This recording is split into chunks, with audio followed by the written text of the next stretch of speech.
नमस्कार दोस्तों, स्वागत है आप सभी का मेरी क्लासेस सौरभ गौरव क्लासेस में। आज हम लोग डिस्कशन करने जा रहे हैं परसेंटेज चैप्टर के बारे में। परसेंटेज जैसा कि इसको हिंदी में बोलते हैं प्रतिशत। प्रतिशत का मतलब होता है प्रति 100, यानी कि किसी भी चीज़ को अगर हम लोग प्रति 100 में मेजर करते हैं तो वो आपका परसेंटेज में कहा जाता है। जैसे कि अगर लिखा हुआ है 40%, इसका मतलब क्या है कि उस व्यक्ति के 100 में 40 मार्क्स हैं। अगर कहीं पे लिखा हुआ है 50%, तो इसका मतलब ये होता है कि उस व्यक्ति के 100 में 50 मार्क्स हैं। प्रतिशत को डिनोट करने के लिए ये प्रतिशत का साइन होता है। अगर हम लोग प्रतिशत को सिंपल सा साधारण भिन्न में बदलना चाहते हैं तो कैसे बदलेंगे? प्रतिशत को हटाने के लिए हम लोग क्या करते हैं, 100 से डिवाइड दे देते हैं। ये 0 से 0 कैंसिल हो जाएगा, 2 से 2 4 2 बार कैंसिल, 10 5 बार कैंसिल, 2/5। यानी कि प्रतिशत को अगर हम लोग साधारण भिन्न में बदलना चाहते हैं तो सिंपल सा प्रतिशत को हटाकर 100 से भाग कर देंगे तो आपका ये साधारण भिन्न में बदल जाएगा। तो इसी तरीके से कई सारे प्रतिशत की हम लोग साधारण भिन्न बनाना सीखेंगे। सबसे पहले जैसे कि 100% होता है। 100% का मतलब होता है, अगर हम लोग बात करें 100%, 100% का मतलब होता है एक भाग। कैसे?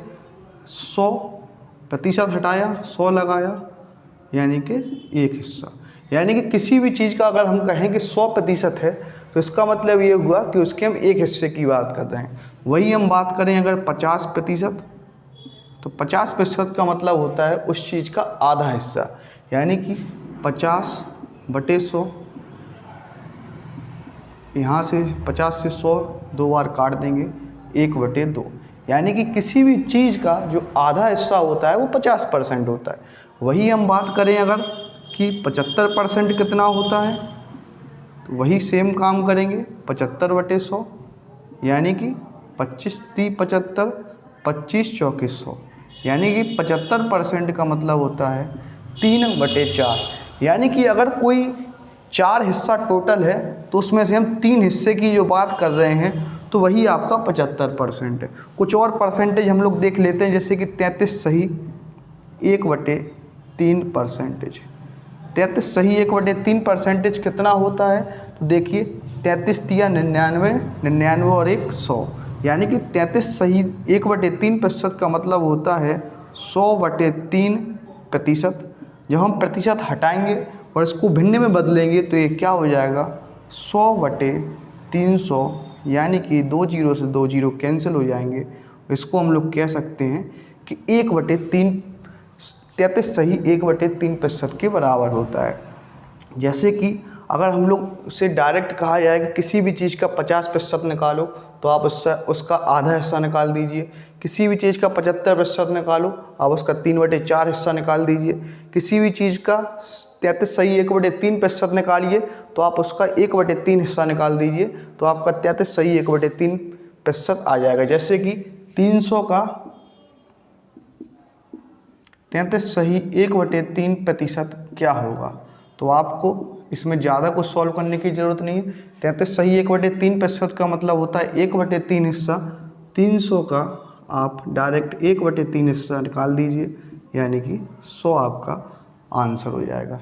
ऐसे ही बहुत सारे परसेंटेज होते हैं जिनको आप धीरे धीरे याद कीजिएगा तो आपको परसेंटेज में कोई दिक्कत नहीं होगी। कुछ और सवालों की बात करते हैं हम लोग। जैसे कि अगर कोई 2 व्यक्ति हैं, एक व्यक्ति है जिसके एग्ज़ाम में 400 मार्क्स आते हैं और एक दूसरा व्यक्ति है जिसके एग्ज़ाम में 100 नंबर आते हैं। अब क्वेश्चन अगर कोई आपसे ये पूछे कि जो व्यक्ति ए है इसके बी से कितने ज़्यादा मार्क्स आए हैं, ए ने बी से कितने ज़्यादा मार्क्स प्राप्त किए हैं, परसेंटेज में बताइए, तो आप लोग क्या करेंगे? सिंपल सा सबसे पहले देखेंगे कि ए ने बी से कितने ज़्यादा मार्क्स लाए हैं। 400 100 से कितना ज़्यादा है? 300 ज़्यादा है, ठीक है ना। किससे तुलना करा रहे हैं हम? बी से। ए की बी से तुलना करा रहे हैं। ए के मार्क्स बी से कितने ज़्यादा हैं, जिससे तुलना कराएंगे उसे नीचे रखेंगे 100 × 100।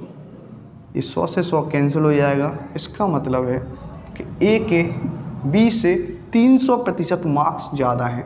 वही हम क्वेश्चन को उल्टा कर दें, अगर हम आपसे कहें कि बी के ए से कितने कम मार्क्स हैं, बी के ए से कितने कम मार्क्स हैं, तो इसी में परसेंटेज जब निकालेंगे तो देखिए कितने कम मार्क्स हैं बी के ए से, 300 मार्क्स कम हैं, अपॉन बी के ए से तुलना जिससे कराते हैं उसको नीचे रखते हैं, बी के ए से कितने मार्क्स कम हैं, तो तुलना किससे करा रहे हैं, ए से, यानी कि 400 नीचे रखेंगे इंटू 100।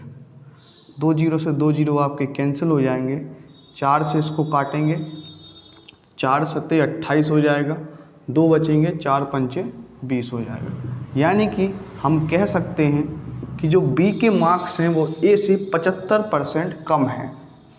ठीक है ना, 75% कम मार्क्स हैं बी के ए से। तो ये कुछ शुरुआत है परसेंटेज की। इसके बाद हम लोग 2-3 क्वेश्चंस पहले लगाएंगे, इसके बाद परसेंटेज में आगे बढ़ेंगे। एक क्वेश्चन आप लोग देखिए, क्वेश्चन है आपका कि यदि ए की आय बी की आय से 25% अधिक हो तो बी की आय ए की आय से कितना प्रतिशत कम है। जैसा कि क्वेश्चन में आपसे कहा गया है कि ए की आय बी की आय से 25% अधिक है। देखिए ये है आपका ए और ए है आपका बी। क्वेश्चन में आपसे कहा गया है कि जो ए की आय है वो बी की आय से 25% अधिक है। यानी कि अगर हम बी की आय को 100% मान लेते हैं तो ए की आय जो है वो आपकी हो जाएगी 125%, क्योंकि क्वेश्चन में दे रखा है कि जो ए की आय है वो बी की आय से 25% अधिक है। क्वेश्चन में आपसे ये निकालने के लिए कह रहा है कि जो बी की आय है वो ए की आय से कितना प्रतिशत कम होगी। यानी कि आप देख रहे हैं कि जो बी की आय है वो ए की आय से कितना कम होगी। तो क्वेश्चन में अगर आप देखें, इस सवाल में ही देखें आप लोग, बी की आय ए की आय से कितना कम दिख रही है, 25 कम दिख रही है। ठीक है, बी की आय ए से कितना कम है, ए कितना, ए की वैल्यू कितनी है 125, गुणा करेंगे आप लोग 100, 25 पंचे 125 और ये आपका आंसर हो जाएगा 20%। यानी कि जो बी की आय है वो ए की आय से 20% कम है। एक क्वेश्चन और देख लीजिए इसी पर।